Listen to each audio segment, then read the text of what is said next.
Welcome to the Dodge Business Intelligence Admin Session. In this session, we're going to go over approving users, setting up a user's profile to determine which geography, products, and reports they have access to, creating dashboards to easily assign a set of reports to users, and setting up and editing workflow categories for projects and firms. Once you're logged in to analyticsweb.construction.com, in the upper right, you're going to click on Tools. In the drop-down, you're going to select Admin, and we're going to be going over Manage Users, Report Group, and Workflow.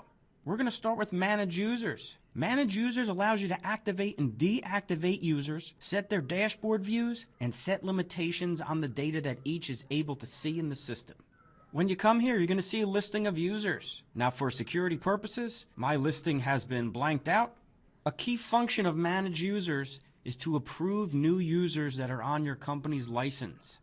First, you want to make sure that that user is registered. For more info on registering a user, see the Account Administration, how your company will register for the site under the Help section located in the upper right. Once the license is attached to the registered user, this will place them in a pending state. A user will remain in a pending state until the admin approves them. To approve a user, first on the left, under User Status, you're going to select Pending Approval from the drop-down. Then you're going to click the orange Submit button on the right. This is going to bring up a listing of all your pending users.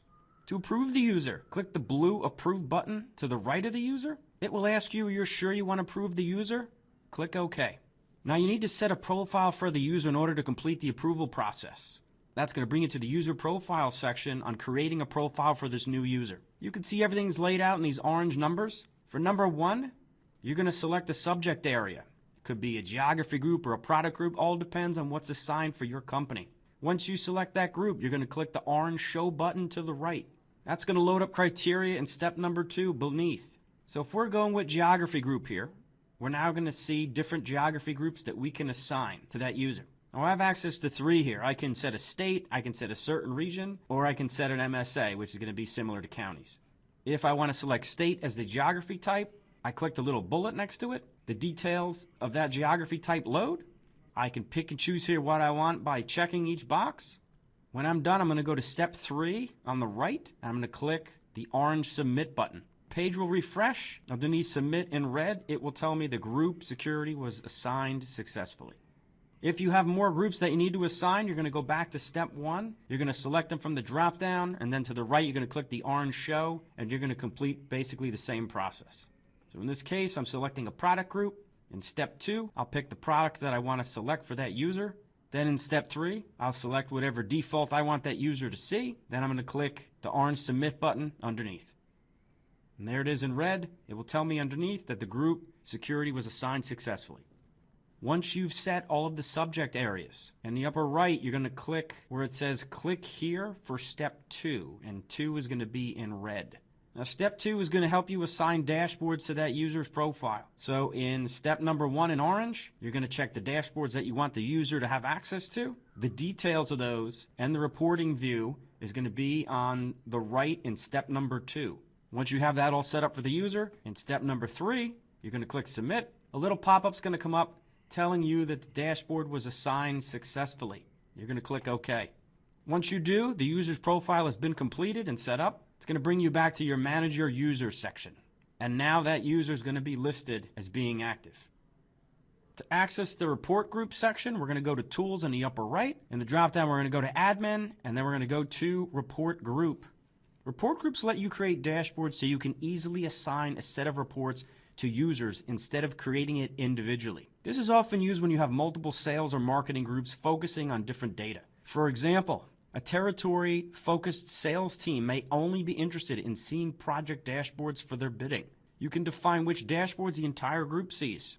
Your current report groups are going to be listed here. You're going to see the names of the groups as well as how many users are assigned to those groups. You have the option to edit or delete any of these groups. If you want to export this listing in Excel, click on the Excel icon in the upper right. To add a new dashboard group, in the upper right, click on Add a New Dashboard Group. At the top, you're going to give it a name in the Report Group naming box. Now, just to make sure that name doesn't exist, whatever you type in there, you can click Check Availability in the right in orange. Underneath, it'll tell you whether it's available or not available. Then you're going to run through the orange steps again. So below in step 1, you're going to select the report views for this group. Once we have the content selected, we're going to go to step 2 on the right, and we're going to click the orange Save button. A little window is going to pop up telling you the report group was saved successfully. Go ahead and click OK. This will bring you back to Manager Dashboards view. If you notice now, the group we just created is going to be listed there. If I need to edit it, I can, and if I want to delete it, I can also do that.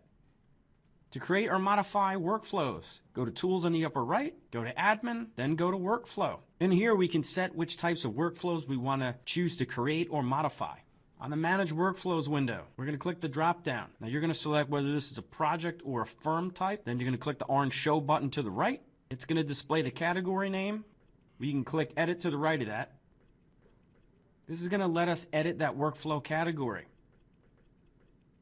You're going to see stage name, how many projects are in each.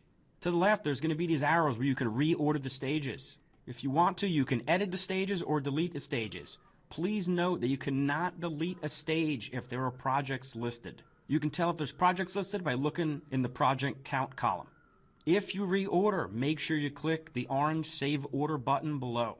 If you want to add a new stage, on the right, underneath Add a New Stage, in the box that says Enter a New Stage Name, you can type in the new stage name. You can click the orange Add Stage button to the right. This is going to add the stage on the left. By default, it pops in as the last stage, but you can reorder. You can also edit that name or delete that name if you need to.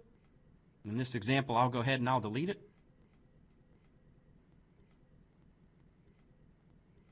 When you're done, click Select a new workflow category in the upper right. You can also do the same with firms. This is going to work the same way as you did with projects. Next to the category name, you're going to click Edit.